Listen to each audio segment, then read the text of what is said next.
It's Mari McInerney from Kroger here at the Advanced Pharmacy Australia conference known as Medicines Management, and I'm here with the president of the Advanced Pharmacy Australia, which has recently changed its name. Tom, could you introduce yourself? Hi, I'm Tom Simpson. I'm National President of Advanced Pharmacy Australia and a practicing pharmacist. And previously you were?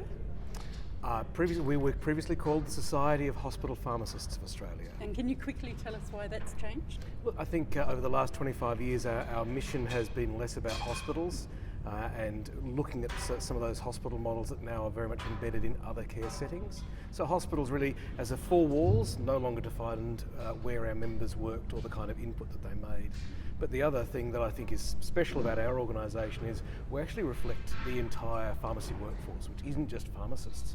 We have a huge army of pharmacy technicians as well, very skilled, capable people, and they are also our members, and we didn't want them to be excluded by the name. So we wanted something more progressive and more representative. Fantastic. Now, it's been 2 days of very intense discussions from very many subjects, which I won't try and summarise here. What are the big issues facing your sector, your members, at the moment, at a time of quite a lot of reform happening at the federal level especially? What are the big issues? So look, workforce is the number one issue. You go into any hospital pharmacy, any community pharmacy in the country, and you'll find the workforce shortages in particular are just a massive issue. And it's also at a time when there's actually never been more registered pharmacists. I think we're up to 39,000 registered pharmacists in this country. There were only 32,000 5 or 6 years ago. But despite that, we don't have the workforce everywhere we need. Pharmacy's a growing profession. It's also a profession with a lot of flexibility built into it too. So we have a lot of people working different hours than they used to. But I think the other component of workforce is it isn't just about the number. Just like we don't look at the fact that there's 115,000 doctors and say, well, that seems to be the right number. It's with the deeper stories within that. Like for them, it's how many GPs are there? How many oncologists? How many intensivists? And it's actually the same for us. We have pharmacists with specialty practice. Part of our organisation is we run the Australian and New Zealand College of Advanced Pharmacy, which actually provides structured training programs for people to go through resident, registrar and consultant in specialty practice fields. And so we're now at a point where the limiting factor in providing care isn't are there enough pharmacists, but are there enough oncology pharmacists to do the chemotherapy script? Do we have enough neonatal intensive care pharmacists for the hospital to run its neonatal ICU safely? And particularly as we're seeing some of the cool, new, interesting therapies come out, we need that depth and breadth of specialty expertise everywhere, both metro and regional and rural, of course, as well. I was going to say that too. There's maldistribution as well, geographic, yes. How much is that an issue? Look, it's a real, it's a serious issue, and I guess it maps very much to the medical model as well. We know we don't have across rural and regional Australia the oncologists, the intensivists, the other specialists that we need there. It's very true in pharmacy as well. We need If you're receiving chemotherapy at a rural and regional hospital, you absolutely want to know that chemotherapy protocol has been validated by a specialty practice oncology pharmacist. It's had specialty expertise into that. And can we guarantee that right now in Australia? Probably not. There's a lot more that needs to be done on workforce. What about representation? Women, I think, by far the higher number, if not the higher level, which is a story we know from many professions. But what about other cultural groups? In particular, I'm thinking First Nations groups. Are you actively working on building or inviting those people into the workforce? It's that need to be reflective of society and of the patients for whom we care is so important. I think one of the kind of the unique values of the kind of practice that we get to do, I guess particularly in hospitals, but in other settings too, where you're free of other interests, is to be able to say what matters to the patient in front of you, and that includes stripping yourself of your cultural biases. Now, but yeah, absolutely. What we do need a workforce that's much more representative, and it isn't at the moment. We have a good gender representation, as you've said. It's a predominantly female profession, but we still have, by and large, the people at the top end of town. It's a less even split. There was actually a study published recently looking at representation of different groups, but particularly males and females on the boards of the pharmacy organisations over the last 20 years. Very pleased to say our organisation has had a very long history of the board of directors being representative or evenly split of that gender balance. Congratulations on that. Now, one of the big reform packages ahead in Australian health is the scope of practice review, which is just the report has been handed down. The Minister, Mark Butler, praised your organisation quite a bit for the way it's engaged on that. What's your hope to come out of this, and what's your worry? Yeah. Look, scope of practice, you hear the Minister talk about it and it makes instant sense, doesn't it? There's no point having highly trained practitioners who are held back from doing everything they can for their patients.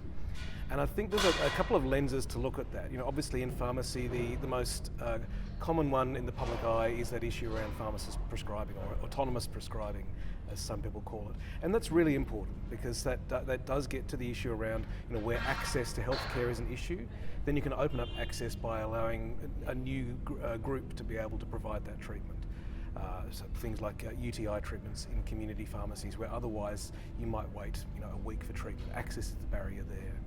What we saw a lot of hope in from the announcement is that real embedding of collaborative multidisciplinary care, because the value for government, the value for patients, the value for practitioners is really in that multidisciplinary collaborative space. I was fortunate I was able to take Minister Butler to one of the hospitals here in Adelaide, where we have a real exemplar project where you have pharmacists charting the medicines for patients upon admission to hospital. Now, they're not doing that autonomously or independently, they're doing that collaboratively. It's a constant discussion with the medical officer. What are our goals here? What do we want charted? How long for? What we know from all of that work is that the patients who get that model of care are 20 times safer than if they just get the standard model of care, where only a doctor practicing autonomously in isolation provides that same process. And it is in the collaboration, not just in the transfer from one health workforce to another health workforce. They work together. The result of that 20 times increase in safety is, throughout the course of that patient's admission, that 1 hour service you provide at the beginning means that patient stays 10 to 15% less time in hospital. They get out the door a lot quicker at the end from that service you got right at the beginning. So you take that back to what's the value then for society in expanded scope. In something like that, imagine if you could free 1 in 10, 1 in 8 hospital beds across the country tomorrow, just by putting an hour of collaborative, multidisciplinary, top of scope practice at the very beginning. So why is that not done everywhere? Why is that not standard? It's an evolving model, and we have a very regulated world, of course we do, but so we have, I guess, a piecemeal approach across the country to what is legislatively allowed, and there are resourcing issues as well. To provide that higher level of care, let's name it up. You actually need 2 practitioners to do what was previously being done by 1.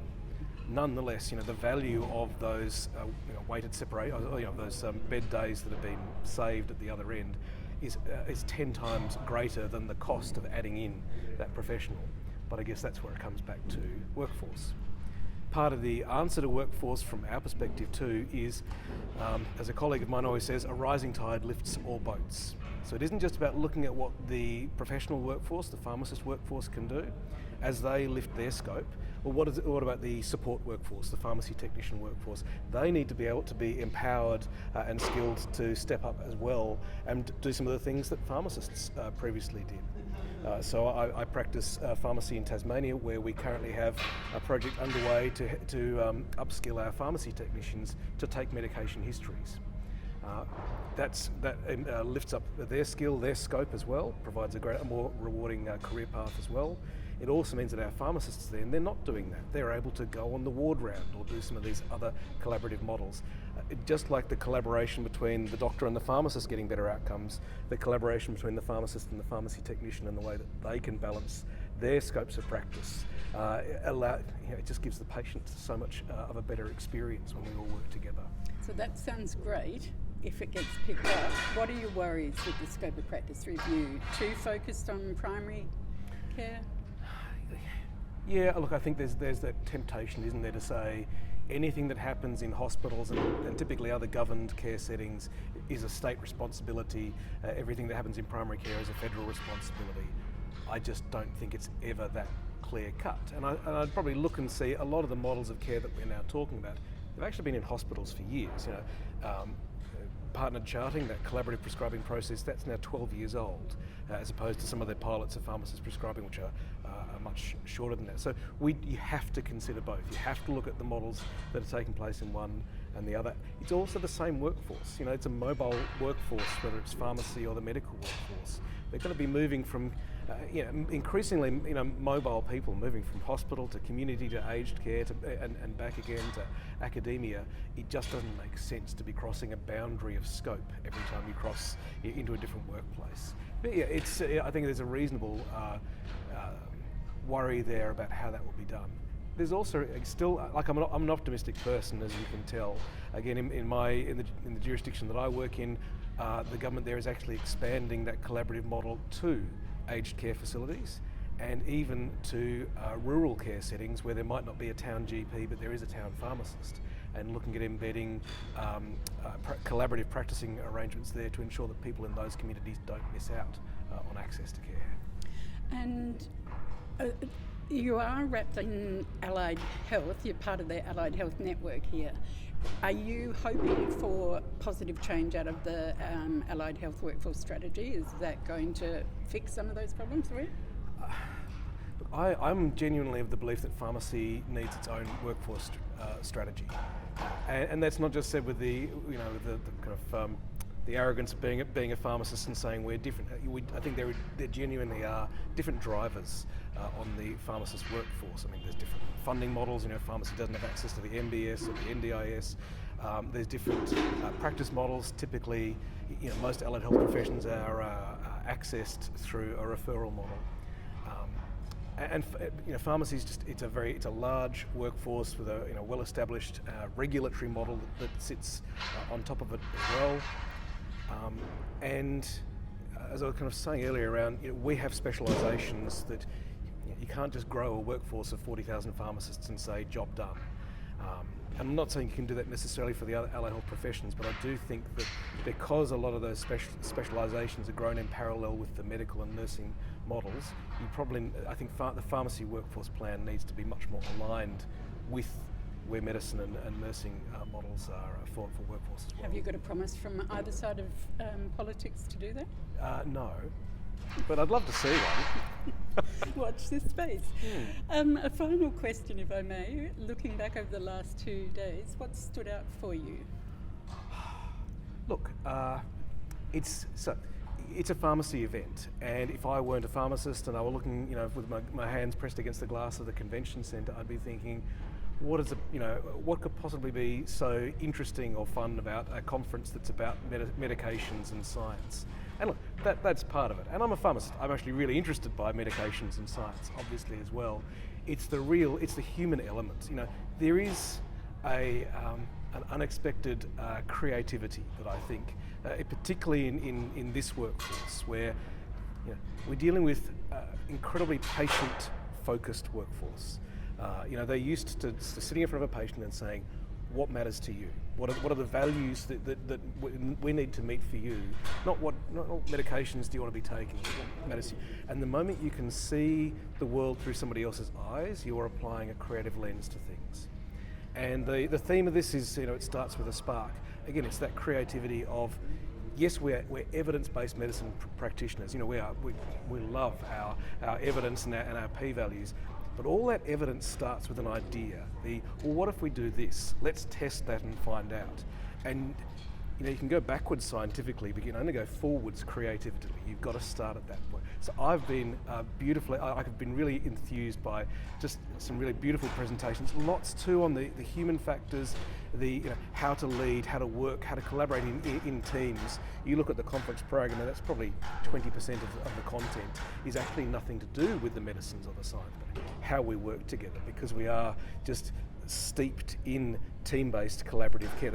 I always say that's our native habitat as hospital pharmacists, that we live and breathe team-based care. So people working out how to do that better, it really excites and enthuses me. Fantastic, Tom. Anything else you would like to say?